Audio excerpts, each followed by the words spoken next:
Fue un niño frágil, un rey inesperado, un símbolo político y la momia más famosa del planeta. Su reinado duró poco, pero su nombre sobrevivió miles de años enterrado bajo la arena, y cuando lo encontraron, cambió la historia de la arqueología para siempre. ¿Quién fue realmente Tutankamón? ¿Un rey débil? ¿Una víctima? ¿Un peón político? ¿O la pieza final que necesitaba Egipto para cerrar una revolución? Hoy vas a descubrir toda su historia, desde su nacimiento, su reinado y su muerte, hasta la excavación que lo convirtió en leyenda. Prepárate, porque la vida de Tutankamón es mucho más sorprendente de lo que imaginas. Cuando pensamos en Tutankamón, la mayoría solo recuerda una máscara dorada y la palabra maldición, pero la verdad es muchísimo más compleja. Tutankamón vivió en uno de los momentos más convulsos, tensos y revolucionarios de toda la historia de Egipto. Su vida empezó marcada por una herencia espiritual radical, una crisis política profunda y un país entero dividido entre dos maneras opuestas de entender a los dioses. Antes de hablar de él, hay que retroceder, porque Tutankamón no puede entenderse sin comprender la época en la que nació, el final de la enorme revolución religiosa de Akenatón y Nefertiti, una revolución que intentó borrar miles de años de tradición y poner un único dios en el centro de todo, Atón, el disco solar. En esa época, Egipto todavía era un imperio poderoso, pero ya acumulara tensiones internas. Los templos de Amón eran instituciones gigantescas, con riqueza, tierras, trabajadores y poder suficiente para rivalizar con los faraones. El clero de Amón dominaba Tebas, marcaba ceremonias, influía en la política y controlaba oráculos. Akenatón intentó destruir ese poder, y en ese intento arrastró consigo a toda una generación, incluida la que vería nacer a Tutankamón. Akenatón no solo cambió la religión, cambió el arte, la ciudad, la política, la forma de ver al faraón, y creó desde cero una capital nueva, Amarna, una ciudad dedicada solo a Atón. Allí creció la familia real, allí nacieron hijas de Nefertiti, y allí, según la mayoría de teorías, nació Tutankamón, en un ambiente radicalmente distinto al que había tenido cualquier otro faraón antes que él. Tutankamón nació probablemente en Amarna, durante el reinado de Akenatón. Era un niño pequeño cuando el proyecto de su padre estaba ya empezando a hundirse. Epidemias, hambre, tensiones internacionales, abandono militar, ciudades vasallas desesperadas y un pueblo que no entendía por qué el faraón había destruido sus dioses de toda la vida. Tutankamón creció viendo la inestabilidad, y aunque era pequeño, estaba destinado a ser el símbolo del final de un experimento fallido. Su nombre original era Tutankatón, imagen viva de Atón. Eso ya te da una pista de la ideología que lo había envuelto desde su nacimiento. Su educación temprana estuvo influenciada por el culto solar, pero pronto el país giraría en la dirección contraria, arrastrándolo a él también. La muerte de Akenatón dejó un vacío gigantesco. En Egipto nadie sabía qué hacer. Había reyes efímeros, como Esmenshkara, que pudo ser Nefertiti con otro nombre, intentos de reorganización y una corte dividida. El país estaba al borde de una crisis total. Y entonces eligieron al heredero más joven posible, un niño que apenas sabía caminar, pero que tenía sangre real. Ese niño era Tutankatón. Cuando Tutankamón sube al trono, tiene alrededor de 9 años. 9 años. Un niño de primaria gobernando un país que llevaba décadas de caos. Por supuesto, no gobernaba él directamente. A su alrededor estaban los verdaderos poderes. Ay, el visir que conocía todos los rincones de la corte, y Horemheb, el militar que representaba el poder del ejército. Ambos necesitaban una figura real para legitimar la transición, y Tutankamón era perfecto, joven, manipulable y con el linaje correcto. Lo primero que hacen los consejeros al ponerlo en el trono es cambiarle el nombre. Ya no sería Tutankatón. Su nuevo nombre sería Tutankamón, imagen viva de Amón. Con un solo gesto, Egipto anunciaba oficialmente el final de la revolución amarniense. El culto a Atón quedaba prácticamente abolido.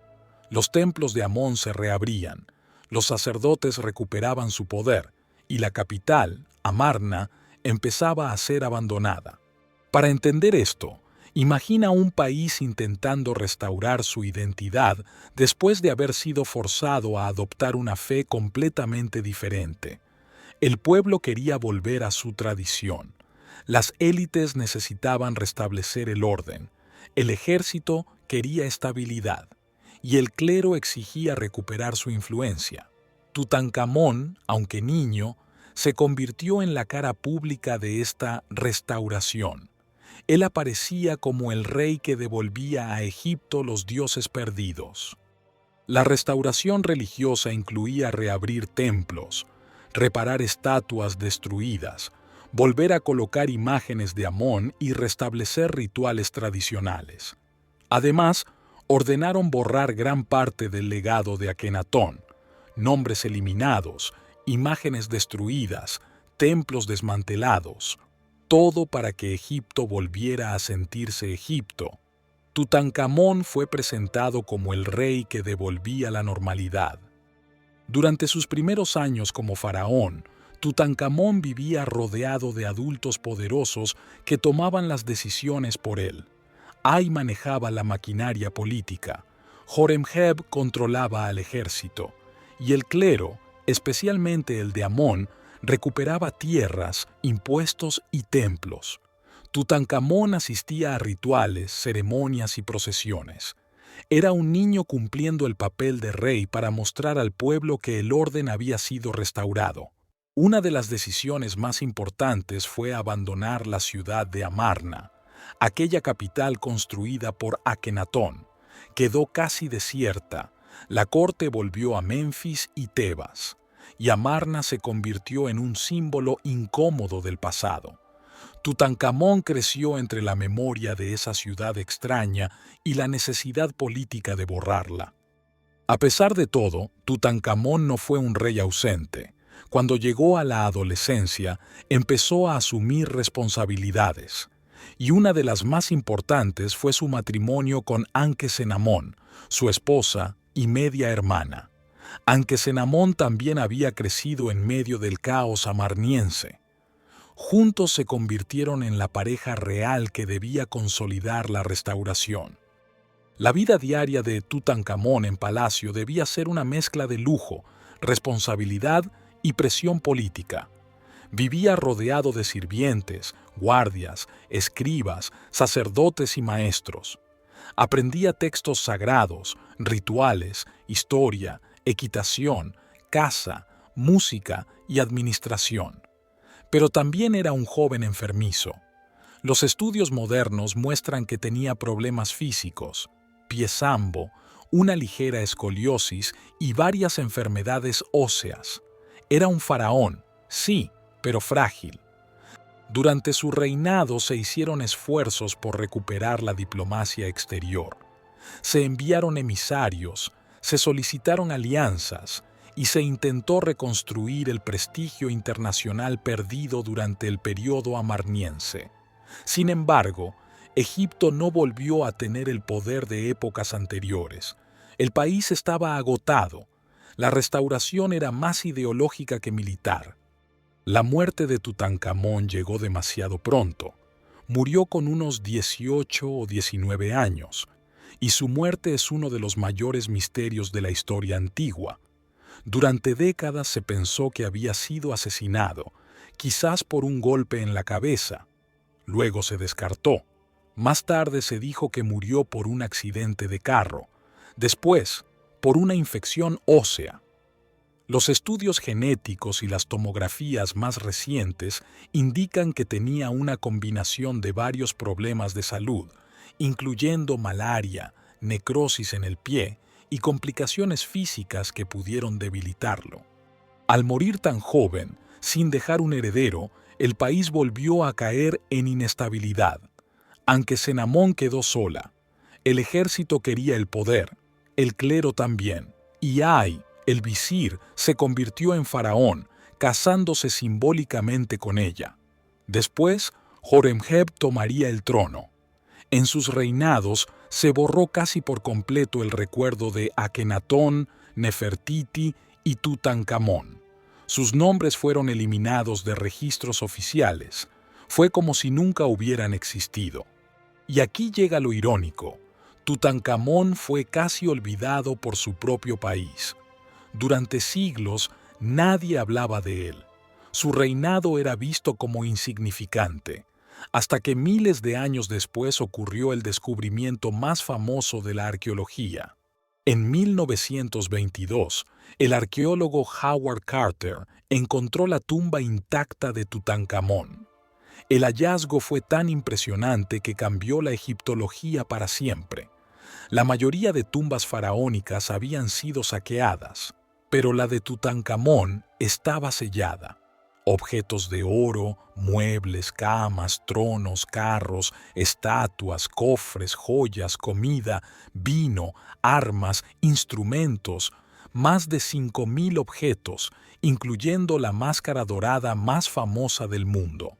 La pieza más famosa hallada en la tumba de Tutankamón, y probablemente la más icónica de toda la historia de Egipto, es su máscara mortuoria, un objeto impresionante de oro macizo y lapislázuli que parece más propio de un mito que de un hallazgo arqueológico real. Esta máscara no solo cubría la cabeza y los hombros de la momia, representaba el rostro eterno que el joven faraón tendría en el más allá. Está hecha con 2 capas de oro perfectamente martillado, unidas de manera tan precisa que parece una sola pieza. Sus ojos están incrustados con obsidiana y cuarzo, las cejas y los contornos con lapislázuli, y su nemes, el tocado real a rayas azules y doradas, está hecho con materiales tan ricos que simbolizaban poder divino. En la frente están las 2 figuras que representaban la protección sobrenatural del rey: el buitre, símbolo del Alto Egipto, y la cobra, símbolo del Bajo Egipto. Juntas significan que Tutankamón reinaba sobre las 2 tierras. La barba ceremonial trenzada, típica de los faraones divinizados, está hecha con incrustaciones y acabados que aún hoy sorprenden por su perfección. La máscara tiene además inscripciones mágicas del Libro de los Muertos, grabadas en la parte interior, no para ser vistas por humanos, sino para guiar al faraón en su viaje al más allá. Esta pieza no era decorativa, era una herramienta espiritual, un amuleto de protección y un recordatorio del estado divino del rey. Su elaboración demuestra que, aunque Tutankamón fue un faraón de reinado corto, las élites egipcias pusieron un cuidado extremo en asegurar que cruzara al más allá con todos los honores. Y esa máscara, que permaneció oculta durante más de 3.000 años, se convirtió en el rostro más reconocido de toda la civilización egipcia cuando Howard Carter abrió la tumba. Es la pieza que cambió para siempre la manera en la que el mundo mira al antiguo Egipto. Ese tesoro convirtió a Tutankamón en un icono mundial. Y la historia no terminó ahí. Poco después del hallazgo, varios miembros del equipo murieron de enfermedades o accidentes, dando origen al mito de la maldición del faraón. No hay evidencia real de una maldición, pero la prensa la explotó y contribuyó a la fama global del descubrimiento. Los estudios modernos revelaron aún más. Se analizó el ADN de la momia, confirmando su linaje dentro de la familia amarniense. Se hicieron escáneres que mostraron sus problemas físicos. Se reconstruyó su rostro. Se estudió cada objeto de la tumba. Tutankamón, aquel rey niño casi olvidado, se convirtió en el faraón mejor estudiado de la historia. Hoy, su tumba sigue siendo una de las mayores ventanas al mundo del antiguo Egipto. Su reinado, aunque breve, simboliza el final de una revolución y el retorno a la tradición, y su legado arqueológico sigue inspirando a millones.